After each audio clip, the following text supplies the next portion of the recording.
నమస్కారం. ఘంటారావానికి స్వాగతం. ముందుగా ప్రధాన అంశాలు. అభ్యర్థుల ఖరారుపై సీఎం తుది కసరత్తు. జాబితాపై ఆశావాహుల్లో తీవ్ర ఉత్కంఠ.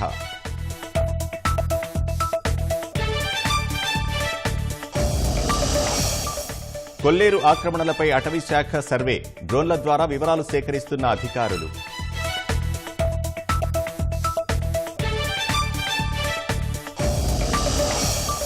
ఈ నెల 19న మల్లవల్లిలో అశోక్ లేలాండ్ యూనిట్ ప్రారంభం. కూటమి ప్రభుత్వ చొరవతో ముందుకొచ్చిన సంస్థ.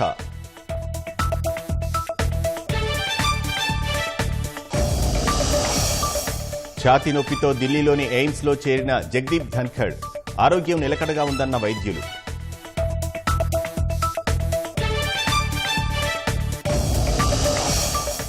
దుబాయ్ వేదికగా ఛాంపియన్స్ ట్రోఫీ తుది సమరం. టీమిండియా గెలవాలని దేశవ్యాప్తంగా అభిమానుల పూజలు.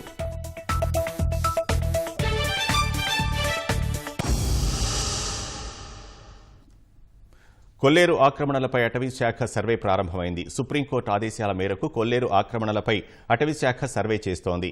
గుడివాక లంక నుంచి ఈ సర్వే ప్రారంభమైంది. అధికారులు డ్రోన్ల సహాయంతో ఆక్రమణల వివరాలను సేకరిస్తున్నారు. క్షేత్రస్థాయిలో అటవీ శాఖ చేస్తున్న సర్వేకు సంబంధించిన వివరాలను ఉప ముఖ్యమంత్రి పవన్ కళ్యాణ్ ఆరా తీస్తున్నారు.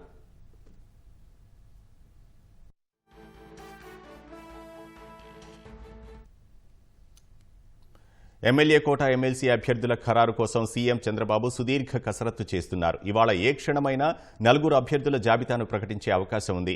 ఎమ్మెల్సీ అభ్యర్థుల జాబితాలో చోటు కోసం ఎంతో ఉత్కంఠగా ఆశావహులు ఎదురుచూస్తున్నారు. రేపటితో నామినేషన్ గడువు ముగియనుండటంతో అమరావతిలోనే మకాం వేసి ఆఖరి నిమిషంలో ఇబ్బంది పడకుండా ముందే నామినేషన్కు సంబంధించిన ఏర్పాట్లు చేసుకుని సిద్ధంగా ఉన్నారు. ఇప్పటికే చంద్రబాబు, లోకేష్ని కలిసి తమ అనుకూలతలను వివరించారు. అయితే అసెంబ్లీ ఎన్నికల్లో సీట్లు త్యాగం చేసిన వారికే మొదటి ప్రాధాన్యత ఇచ్చే అవకాశం ఉంది. కుల, మత, ప్రాంతాల వారీగా సమీకరణలు బేరీజు వేసి అధినేత ఇవాళ అభ్యర్థుల్ని ప్రకటించనున్నారు. Acharya Nagarjuna university BEd ప్రశ్నాపత్రం leakage కేసులో నిందితుల కోసం పోలీసుల వేట కొనసాగుతోంది. నిన్న 3 అదుపులోకి తీసుకున్న పోలీసులు ఇవాళ మరికొందరిని అదుపులోకి తీసుకున్నారు. వినుకొండ వివేకానంద కళాశాలలో ప్రశ్నాపత్రం లీక్ అయినట్లు గుర్తించారు. వివేకానంద కళాశాల ఉద్యోగి, ఏజెంట్ను అదుపులోకి తీసుకున్నారు.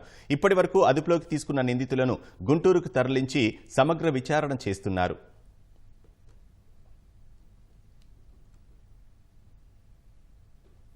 కడప జిల్లా పులివెందులలో రోడ్డు ప్రమాదం జరిగింది. చిన్న రంగాపురం సమీపంలోని ఫుడ్ అండ్ సైన్స్ కళాశాల వద్ద కూలీలతో వెళుతున్న ఆటోను లారీ ఢీకొట్టింది. ఈ ప్రమాదంలో 8 మందికి తీవ్ర గాయాలయ్యాయి. క్షతగాత్రులను ప్రభుత్వ ఆసుపత్రికి తరలించి చికిత్స అందిస్తున్నారు. ప్రమాద సమయంలో ఆటోలో మొత్తం 10 మంది ఉన్నట్లు సమాచారం. ఒకరి పరిస్థితి విషమంగా ఉండడంతో మెరుగైన వైద్యం కోసం కడప రిమ్స్కి తరలించారు. పులివెందులలో తరచూ లారీ ప్రమాదాలు జరుగుతున్నా పోలీసులు పట్టించుకోవడం లేదనే విమర్శలు వినిపిస్తున్నాయి.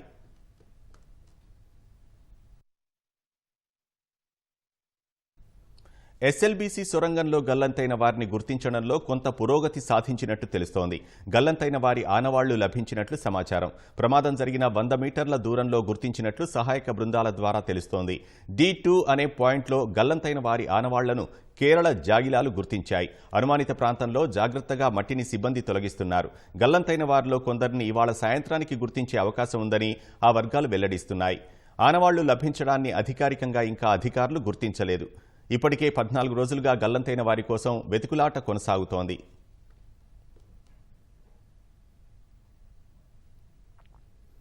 ఛాతీలో నొప్పి రావడంతో ఉపరాష్ట్రపతి జగదీప్ ధన్ఖడ్ను ఢిల్లీలోని ఎయిమ్స్ ఆసుపత్రిలో చేర్పించారు. 73 ఏళ్ల జగదీప్ ధన్ఖడ్కు ఇవాళ తెల్లవారుజామున 2 గంటలకు ఛాతీలో నొప్పి వచ్చినట్లు అధికారులు తెలిపారు. అస్వస్థతకు గురైన ఆయన్ను ఎయిమ్స్లోని కార్డియాక్ డిపార్ట్మెంట్లో అడ్మిట్ చేసినట్లు వివరించారు. కార్డియాలజీ విభాగాధిపతి డాక్టర్ రాజీవ్ నారంగ్ ఆధ్వర్యంలో ధన్ఖడ్కు చికిత్స అందిస్తున్నారు. ప్రస్తుతం ఆయన ఆరోగ్యం నిలకడగా ఉన్నట్లు వైద్యులు ప్రకటించారు. మరిన్ని విషయాలు తెలియాల్సి ఉంది.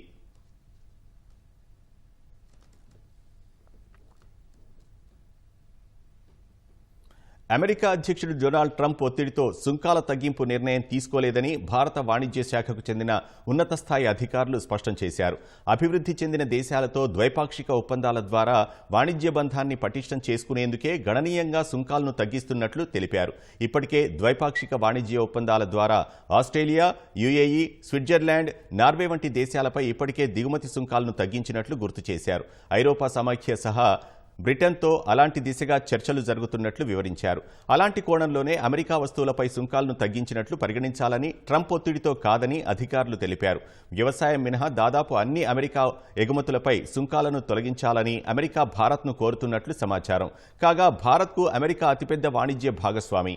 గత ఆర్థిక సంవత్సరంలో రెండు దేశాల మధ్య $118.2 బిలియన్ ద్వైపాక్షిక వాణిజ్యం జరిగింది.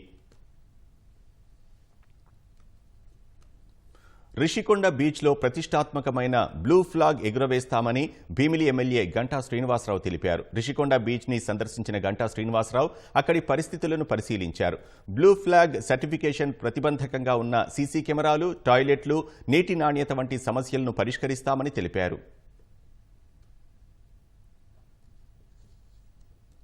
14th ఏదైతే మనకి ఈ రికగ్నిషన్ ఇస్తుందో ఆ సొసైటీకి సంబంధించిన అధికారులు ఇక్కడికి వస్తున్నారు. వచ్చినప్పుడు వాళ్ళు కొన్ని షార్ట్ ఫాల్స్ వాళ్ళు అబ్జర్వ్ చేశారు. ఇక్కడ ఏమేమి ల్యాబ్స్ ఉన్నాయన్నది అవన్నీ కూడా రెక్టిఫై చేసి మళ్ళీ ఇస్తే వాళ్ళు విజిట్ చేసి దానికి మళ్ళీ మనకి తిరిగి రివైవ్ చేస్తామని కూడా వాళ్ళు ప్రామిస్ చేశారు. ముఖ్యంగా స్థానికంగా ఇక్కడ వెండర్స్ ఉన్నారు, వాళ్ళతో కొన్ని ఇష్యూస్ ఉన్నాయి. అలాగే ఇక్కడ ఫెసిలిటీస్ ఇష్యూస్ ఉన్నాయి. వీటన్నిటితో పాటు సేఫ్టీ, సెక్యూరిటీ, ప్రధానంగా ఫెసిలిటీస్ సంబంధించి టాయిలెట్స్ కానీ, డ్రింకింగ్ వాటర్ కానీ, సీసీ కెమెరాలు కానీ, వీటితో పాటు స్ట్రీట్ డాగ్స్ కూడా మధ్య కొన్ని ఉంటే వాటి మీద కూడా ప్రత్యేకంగా కార్పొరేషన్ దృష్టి పెట్టి వాటిలో కూడా అరికట్టే ఏర్పాట్లు చేస్తా ఉంది. వీటిలన్నింటి మీద కూడా ఫోకస్ పెట్టి మళ్ళీ ఈ విశాఖపట్నం రిషికొండ బీచ్ కి ఆ బ్లూ ఫ్లాగ్ టాగ్ పర్మనెంట్ గా ఉండే విధంగా అన్ని చర్యలు కూడా తీసుకుంటాం.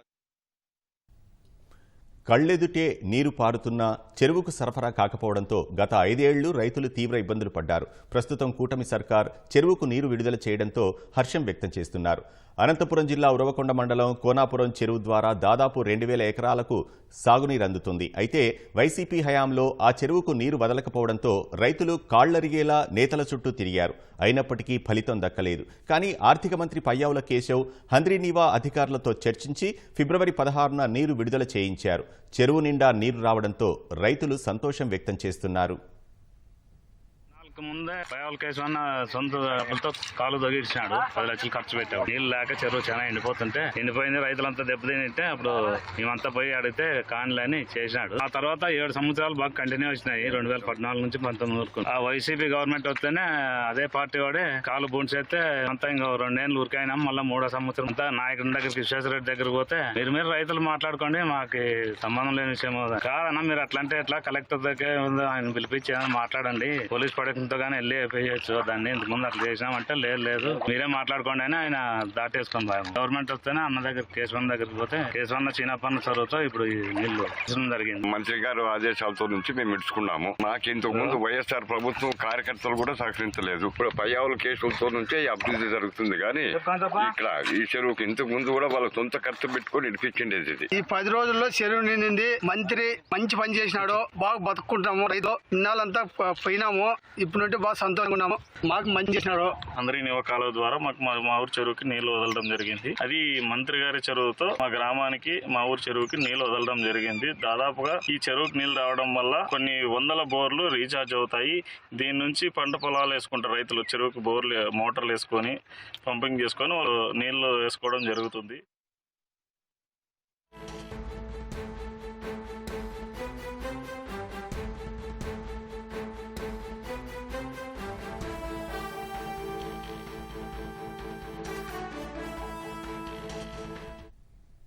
తిరుపతి జిల్లా గూడూరు సమీపంలో హౌరా ఎక్స్ప్రెస్ రైలుకు పెను ప్రమాదం తప్పింది. ఇదే అంశానికి సంబంధించి మరింత సమాచారం మా ప్రతినిధి రాజారావును అడిగి తెలుసుకుందాం. రాజారావు, ఘటన ఎలా జరిగింది? తిరుపతి జిల్లా గూడూరు రైల్వే జంక్షన్ లో ఈ పెను ప్రమాదం తప్పిందని చెప్పొచ్చు. ఈ రోజు ఈ రైల్వే జంక్షన్ పరిధిలో హౌరా ఎక్స్ప్రెస్ రైలు వెళ్తున్న సమయంలో ఒక ట్రాక్ మీద, అంటే ఈ ట్రాక్ కూడా గత వారం రోజులుగా మరమ్మతులు చేస్తున్నారు. ఈ ట్రాక్ పైన ఒక పట్టా విరిగిపోవడంతో వెంటనే స్థానికంగా ఉండే సునీల్ అనే ఒక యువకుడు వేగంగా సమాచారం ఇచ్చాడు. రైలు పట్టాలు విరిగి ఉండడం గమనించాడు. దాన్ని రెడ్ క్లాత్ ను కట్టిన హౌరా ఎక్స్ప్రెస్ లోకి పైలట్ ను అప్రమత్తం చేయడంతో పైలట్ కూడా వేగంగా స్పందించి రైలును అక్కడే నిలిపివేశారు. దీంతో ఈ ప్రమాదం తప్పిందని చెప్పవచ్చు. ఇది హౌరా నుంచి బెంగళూరు వెళ్తుంది. ఇది 12/863 హౌరా ఎక్స్ప్రెస్ రైలు నెంబర్. ఇది ఇదంతా కూడా ప్రయాణికులు ఒక్కసారిగా అసలు ఏం జరిగిందనే దాని మీద అందరూ కూడా భయపడిపోయారు. ఈ పెను ప్రమాదం తప్పడంతో రైల్వే అధికారులు కూడా కొంత ఊపిరి పీల్చుకున్నారు. ప్రయాణికులు అందరూ కూడా వెంట వేగంగా ఏం జరిగిందనేది కింద దిగి చూసే సమయానికి ట్రాక్ కి విరిగిన రైలు పట్టాలు పరిస్థితి కూడా సాంకేతిక లోపాలు కూడా పరిశీలించారు. గంట సేపు రైళ్ల రాకపోకలు వీడి అంతరాయం ఏర్పడింది. అదే వెంటనే వేగంగానే ఈ పనులు పూర్తి చేసి తిరిగి రైలుని కొనసాగించారు. ధన్యవాదాలు రాజారావు.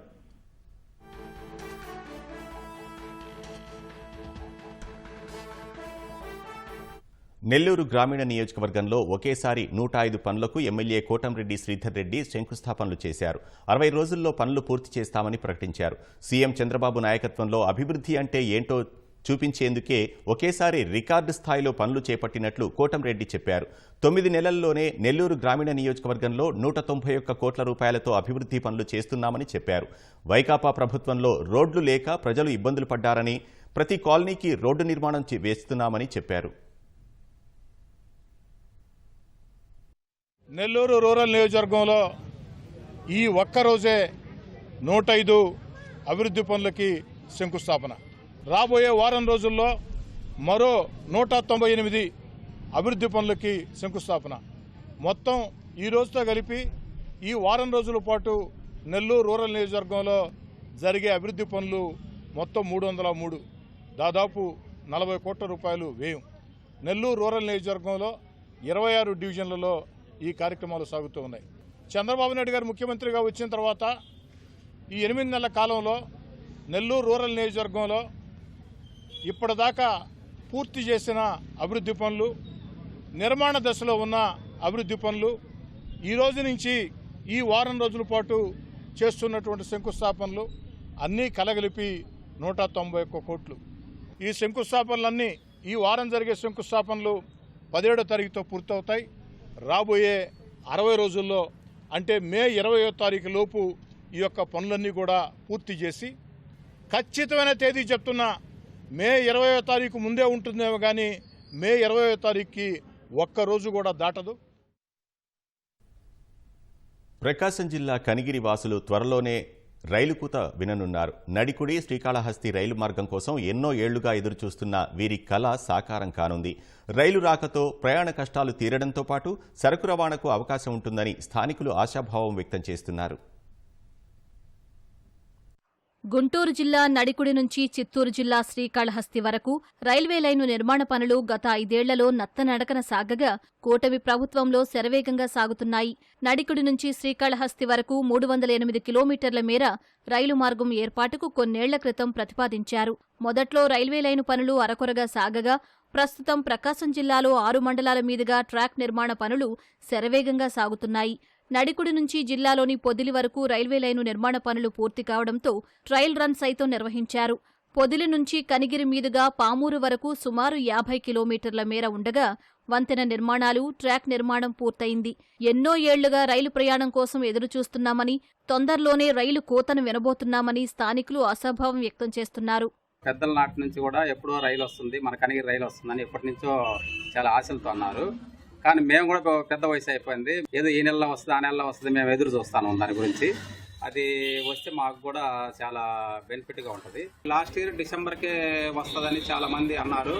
కానీ గవర్నమెంట్ కొంత దానికి నిధులు కేటాయించలేకను ఏదేదో మొత్తం మీద కొంచెం లోపాలతోటి అది డిలే అవుతా వస్తుంది. ఈ గవర్నమెంట్ వచ్చినప్పటి నుంచి మాత్రం చాలా వేగంగా పనులు అయితే బాగా జరుగుతున్నాయి. కనీసము 30 సంవత్సరాల క్రితం నుంచి కూడా రైలు ఎప్పుడు వస్తుంది కనిగిరి, మేము చూడగలుగుతామా అనే ఆలోచన కూడా మాకు కలిగింది. అటువంటిది ప్రభుత్వం వారు త్వరలో స్టేషన్ ఏర్పాటు చేశారు, అన్ని కార్యక్రమాలు ఏర్పాటు చేశారు, బ్రిడ్జీలన్నీ అయినాయి. రైల్వే ట్రాక్ వచ్చినందువల్ల వ్యాపార సంస్థలకి ప్రయాణానికి కానీ దేనికైనా అవకాశం బాగుంటుంది. ప్లస్ ట్రాన్స్పోర్టేషన్స్ రావాల్సిన సరుకులు కానీ ఏమైనా తెచ్చుకోవాల్సినవి కానీ దూర ప్రాంతాల నుంచి తెచ్చుకోవాల్సినవి కానీ అవకాశం ఉంటుంది మనకి. కాబట్టి పోవడానికి రావడానికి రైల్వే వల్ల మనకి ఎంతో సౌలభ్యం ఉంది. మేము రైలు ప్రయాణం చేయాలి అంటే ఒంగోలు కానీ మార్కాపురం కానీ పోయి వెతకాల్సి వస్తుంది. కానీ అదే మన కనిగిరి ప్రాంతానికి కానీ రైలు త్వరగా వచ్చి మనకు సౌలభ్యంగా ఉంటే మనము త్వరగా వ్యాపార అభివృద్ధిని చేసుకోగలం. రైల్వే ట్రాక్ నిర్మాణ పనులు శరవేగంగా జరుగుతున్నాయని కనిగిరి తహసీల్దార్ ఆకుల రవిశేఖర్ తెలిపారు. విద్యుత్ లైన్లు, ఇతర పనులకు ప్రభుత్వం నిధులు విడుదల చేసిందని వెల్లడించారు. కనిగిరి మండలంలో నడికుడి కాళహస్తి రైల్వే లైన్ గురించి 32 కిలోమీటర్లు శరవేగంగా అభివృద్ధి చెందుతుంది. ఓన్లీ కనిగిరి మండలం వరకు ఇప్పటి వరకు సుమారుగా 5.65 కోట్ల రూపాయల ఫండ్స్ కూడా రిలీజ్ చేయడం జరిగింది. పేమెంట్లు అన్ని కూడా ఫాస్ట్ గా ఎప్పటికప్పుడు డబ్బులు పడుతున్నాయి. ట్రాక్ మరియు దానికి సంబంధించిన ఎలక్ట్రికల్ వైరింగ్ కూడా ఫాస్ట్ గా జరుగుతుంది. కొద్ది కాలంలోనే ఈ కనిగిరి వాసులు రైల్ని చూడగలరని. ఓవైపు కొండపక్కనే నివాసాలు, మరోవైపు బండరాళ్లు ఎప్పుడు ఎక్కడి నుంచి పడతాయో అని గుబులు. విజయవాడలోని గొల్లపాలెం గట్టు క్వారీవాసుల పరిస్థితి ఇది. ఏళ్లుగా క్షణముఖ యుగంలా కొండపక్కనే బిక్కుబిక్కుమంటూ కాలం వెళ్లదీస్తున్నారు. కొండ చుట్టూ ఇనుప జాలి వేసి రక్షణ కల్పిస్తామని నేతలు హామీలు ఇస్తున్నారే తప్ప అవి అమలు జరగడం లేదని స్థానికులు ఆవేదన వ్యక్తం చేస్తున్నారు. ఏళ్లు గడుస్తున్నా విజయవాడలోని గొల్లపాలెం గట్టు క్వారీ ప్రాంతవాసుల కష్టాలు తీరడం లేదు. కొండపక్కనే నివాసం ఉండటంతో ఏ క్షణాన కొండ చర్యలు విరిగిపడతాయోనని కంటి మీద కునుకుండటం లేదు. బలమైన గాలులు వీచినప్పుడు చెత్తాచెదారం, బండరాళ్లు పడి ఇబ్బందులు పడుతున్నారు. ఇక వర్షాకాలం వచ్చిందంటే ప్రాణాలు అరచేతిలో పట్టుకుని బతుకుతున్నామని ఆందోళన వ్యక్తం చేస్తున్నారు. కొండరాళ్ళన్నీ పడిపోతాయి, ఎవరు పట్టించుకోవట్లేదు. అసలు ఆ వాటర్ మొత్తం పడిపోయింది. పిల్లోడు వెనకాలే తిరుగుతూ ఉంటాడు. అటువైపు ఇంకా రాళ్ళు బాగా పడతాయి, పెద్ద పెద్ద రాళ్ళే. దగ్గర ఇది ఒక 7 years నుంచి చెప్పుకుంటానే వస్తున్నాయి, ఎవ్వరు పట్టించుకోవట్లేదు. పసిపిల్లలు ఉన్నారు, ఆ చివరి నుండి ఈ చివరి దాకా అంతా చిన్నపిల్లలు. ఏ టైంకి ఏమైద్దో అర్థం కావట్లేదు. ఇప్పుడు డ్యూటీకి వెళ్తాం, ఇంటి దగ్గర పరిస్థితి ఏంటో ఆలోచిస్తాం కదా. పసిపిల్ల వెనకమాలు తిరుగుతూనే ఉంటారు. ఎన్నిసార్లు చెప్పాం, అందరికి చెప్పాం, పార్టీలోకి వచ్చిన ప్రతి ఒళ్ళకి చెప్పాం, ఎవరు కేరింగ్ తీసుకోవట్లేదు. మొన్నటిదా వాటర్ కారుతుంది, ఇప్పుడు కూడా కారుతుంది. అది ప్రమాదకరమైన ఈ ప్రాంతాన్ని గతంలో అనేకసార్లు ప్రజాప్రతినిధులు, అధికారులు సందర్శించారు. ప్రతి ఒక్కరూ చూసి వెళుతున్నారే తప్ప భద్రతా చర్యలు తీసుకోవడం లేదని వాపోతున్నారు. కనకదుర్గ గుడి సమీపంలో కొండ ప్రాంతానికి వేసినట్లు ఇనుప జాలీలు ఏర్పాటు చేసి రక్షణ కల్పించాలని ప్రభుత్వాన్ని వేడుకుంటున్నారు. కార్పొరేషన్ ఎలక్షన్ అయినా కానీ, పెద్ద ఎలక్షన్ అయినా కానీ ఓటు వేయించుకునేటప్పుడు అన్నమాట, ఓటు వేసిన తర్వాత ఇంకో మాట చెప్తున్నారు. పెద్ద పెద్ద రాళ్ళు పడుతున్నాయండి. చిన్న చిన్న పిల్లలం ఉన్నాం మేము, కొంచెం చూసేది బాగా చేపియండి. అదే వర్షాకాలం వస్తే పడిపోతున్నాయి. మామూలుగా చిన్న పిల్లలు అటే తిరుగుతున్నారు, పెద్ద పెద్ద రాళ్ళు పడుతున్నాయి. కొంచెం అది బాగా చేపియండి, జాలి వేపియండి. రాళ్ళు పడతాయి కదండి, కొంచెం జాలీలాగా వేపిస్తే రాళ్ళు పడకుండా ఉంటాయి బాబు. ఈ నెల 19వ తేదీన కృష్ణా జిల్లా మల్లవల్లి పారిశ్రామిక వాడలో అశోక్ లేలాండ్ సంస్థ వాహనాల బాడీ బిల్డింగ్ యూనిట్ ప్రారంభించనుంది. గత ప్రభుత్వ తీరు వల్ల పరిశ్రమ నిర్మాణం పూర్తయిన వాహనాల తయారీని మాత్రం ప్రారంభించలేదు. కూటమి ప్రభుత్వం అధికారంలోకి వచ్చాక గన్నవరం ఎమ్మెల్యే యార్లగడ్డ వెంకట్రావు అశోక్ లేలాండ్ ప్రతినిధులతో చర్చలు జరిపి యూనిట్ను ప్రారంభించేలా ఒప్పించారు. మల్లవల్లి పారిశ్రామిక వాడలో అశోక్ లేలాండ్ సంస్థ ప్రారంభంపై మరింత సమాచారం మా ప్రతినిధి శ్రీనివాస్ అందిస్తారు.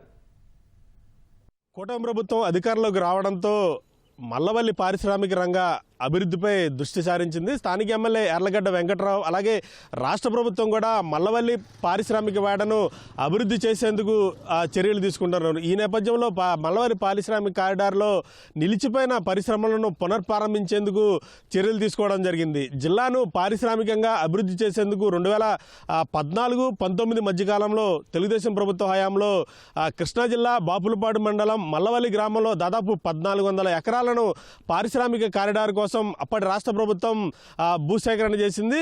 రాష్ట్ర ప్రభుత్వ పిలుపుతో చాలామంది పారిశ్రామికవేత్తలు మల్లవల్లి పారిశ్రామిక కారిడార్లో పరిశ్రమలు స్థాపించేందుకు ముందుకు వచ్చారు. అయితే 2019లో అధికారంలోకి వచ్చిన వైసీపీ ప్రభుత్వం ఈ మల్లవల్లి పారిశ్రామిక కారిడార్లో భూముల రేట్లు పెంచడంతో పాటు ఈ పారిశ్రామికంగా ఈ అనుమతులు ఇచ్చేందుకు కూడా కొన్ని ఇబ్బందులు తలెత్తిన నేపథ్యంలో చాలామంది పారిశ్రామికవేత్తలు మల్లవల్లి ఇండస్ట్రియల్ కారిడార్లో పరిశ్రమలు స్థాపించేందుకు పెద్దగా ఆసక్తి ఆసక్తి చూపలేదు. మరొకవైపు అధికారుల వేధింపులు అలాగే రాజకీయ నాయకుల ఒత్తిళ్లతో చాలామంది పారిశ్రామికవేత్తలు మల్లవల్లి పారిశ్రామిక కారిడార్ నుంచి కూడా వెళ్లిపోయిన పరిస్థితి అయితే కనిపిస్తోంది. ప్రస్తుతం కూటమి ప్రభుత్వం అధికారంలోకి వచ్చిన నేపథ్యంలో మల్లవల్లి నుంచి తరలి వెళ్లిపోయిన పారిశ్రామికవేత్తలను తిరిగి మల్లవల్లిలో తమ యూనిట్లు ప్రారంభించేలా స్థానిక ఎమ్మెల్యే యార్లగడ్డ అలాగే రాష్ట్ర ప్రభుత్వం కూడా చర్యలు చేపట్టడం జరిగింది. అందులో భాగంగానే ఈ అశోక్ లేలాండ్ సంస్థను తిరిగి మల్లవల్లిలో తమ యూనిట్ను ప్రారంభించేలా ప్రభుత్వం చర్యలు చేపట్టింది. మల్లవల్లి పారిశ్రామిక వాడలో ఈ అశోక్ లేలాండ్ సంస్థ తిరిగి కార్యకలాపాలు ప్రారంభించేలా పలు దశల్లో కూడా ప్రభుత్వం ఆయా కంపెనీలతో సంప్రదింపులు చేయడం జరిగింది. ఈ నెల 19వ తేదీన మల్లవల్లి పారిశ్రామిక కారిడార్లో ఏర్పాటు చేసిన అశోక్ లేలాండ్ సంస్థ బాడీ బిల్డింగ్ యూనిట్ను ప్రారంభిస్తారంటూ కూడా కొంత సమాచారం అందుతోంది. దాదాపు 75 ఎకరాల్లో ఇక్కడ ఈ బాడీ బిల్డింగ్ యూనిట్ను ఏర్పాటు చేయడం జరిగింది. 2014-19 మధ్యకాలంలోనే ఈ యూనిట్ అనేది దాదాపు 80% పూర్తయిపోయింది. కేవలం 20% మాత్రం పూర్తి చేయాల్సి ఉంది. అయితే 2019లో అధికారంలోకి వచ్చిన వైసీపీ ప్రభుత్వం కొంత వేధింపుల వల్ల ఈ అశోక్ లేలాండ్ సంస్థ అనేది తమ కార్యకలాపాలను ప్రారంభించకుండానే మల్లవల్లి కారిడార్ నుంచి వెనుదిరిగింది. ప్రస్తుతం కూటమి ప్రభుత్వం అధికారంలోకి వచ్చిన తర్వాత ఈ బాడీ బిల్డింగ్ యూనిట్ను ప్రారంభిస్తున్న నేపథ్యంలో ఇక్కడ అనేక మందికి ఉపాధి అవకాశాలు లభించే అవకాశాలు అయితే కనిపిస్తున్నాయి. కెమెరామెన్ నరేష్తో శ్రీనివాస్, ఈటీవీ న్యూస్, మల్లవల్లి, కృష్ణా జిల్లా. సంచలనం రేపిన వైఎస్ వివేకానందరెడ్డి హత్య కేసులో న్యాయ విచారణకు ఆటంకాలు సృష్టించే కుట్రలు జరుగుతున్నాయా? వివేకా హత్య వెనుకున్న సూత్రధారులు, కుట్రదారుల పేర్లు బయటకు రాకుండా కీలక సాక్షులను అంతమొందిస్తున్నారా? వైఎస్ రాజశేఖర రెడ్డి హయాంలో దారుణ హత్యకు గురైన పరిటాల రవి హత్య కేసులోనూ అచ్చం ఇలాంటి పరిణామాలే చోటు చేసుకున్నాయి. తాజాగా ముఖ్యమంత్రి చంద్రబాబు కూడా సాక్షుల వరుస మరణాలపై వివేక, పరిటాల రవి హత్య కేసుల్లో పోలికలను ప్రస్తావించడంతో అసలు అప్పుడేం జరుగుతుందన్నది చర్చనీయాంశమైంది.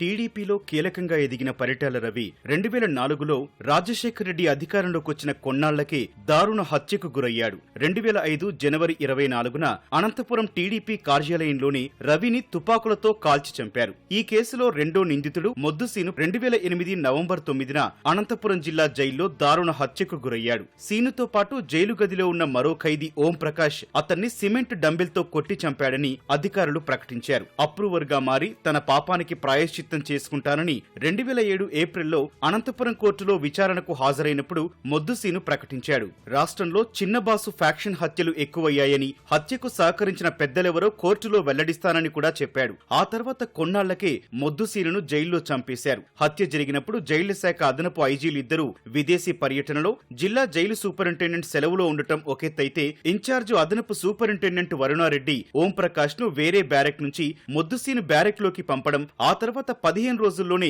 మొద్దుసీనును చంపేయడం జరిగిపోయాయి. పరిటాల హత్య వెనుకున్న నాటి ప్రభుత్వ పెద్దల సహకారంతో మొద్దుసీను హత్య జరిగిందని టీడీపీ అప్పట్లో ఆరోపించింది.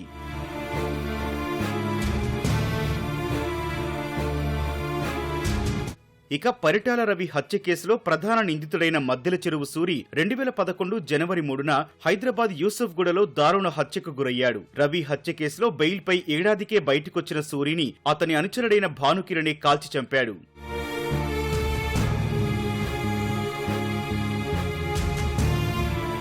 ఇక పరిటాల రవి హత్యకు ఆయుధాలు సమకూర్చాడని, ప్రత్యక్షంగా కాల్పుల్లో పాల్గొన్నాడని ఆరోపణలున్న గ్యాంగ్స్టర్ అజీజ్ రెడ్డి 2008 మే 1న జూబ్లీహిల్స్ పోలీస్ స్టేషన్ పరిధిలో పోలీస్ ఎన్కౌంటర్లో హతమయ్యాడు. అజీజ్ రెడ్డి డబ్బుల కోసం బెదిరిస్తున్నాడంటూ ఓ సినీ నిర్మాణ సంస్థ మేనేజర్ సాయంత్రం ఫిర్యాదివ్వగా పోలీసులు అదే రోజు రాత్రి అతన్ని ఎన్కౌంటర్ చేసేశారు. వెంకట్రెడ్డి ద్వారా అజీజ్ రెడ్డి తమకు ఆయుధాలు సమకూర్చాడంటూ విచారణలో మొద్దుసీను, అప్రూవర్ రామ్మోహన్ రెడ్డి వెల్లడించారు. కొన్నాళ్లకు వెంకట్రెడ్డి హత్యకు గురికాగా అజీజ్ రెడ్డిని ఎన్కౌంటర్లో చంపేశారు. దీంతో ఆయుధాల కొనుగోలుకు నిధులు సమకూర్చిందెవరనే కీలకమైన సమాచారం వెలుగు చూడనే లేదు.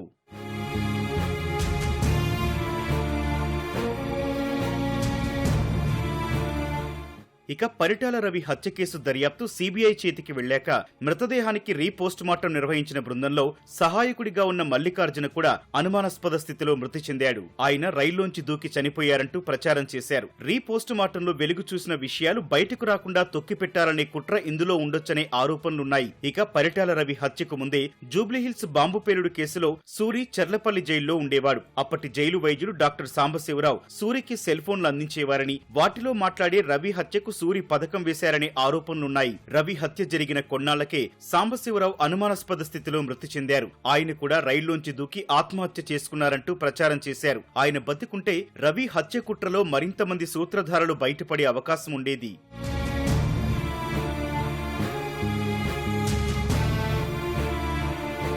ఇక ముద్దుసీనును జైల్లో చంపిన కేసులో జీవిత ఖైదు పడ్డ ఓం ప్రకాష్ వైసీపీ హయాంలో విశాఖ కేంద్ర కారాగారంలో మృతి చెందాడు. మూత్రపిండాలు దెబ్బతినడంతో చనిపోయినట్లు జైలు అధికారులు ప్రకటించారు. ఇలా పరిటాల హత్య కేసులో సాక్షులు, పాత్రధారులు హత్యకు గురవడం ఇప్పుడు వివేక హత్య కేసు పరిణామాలను తలపిస్తున్నాయి.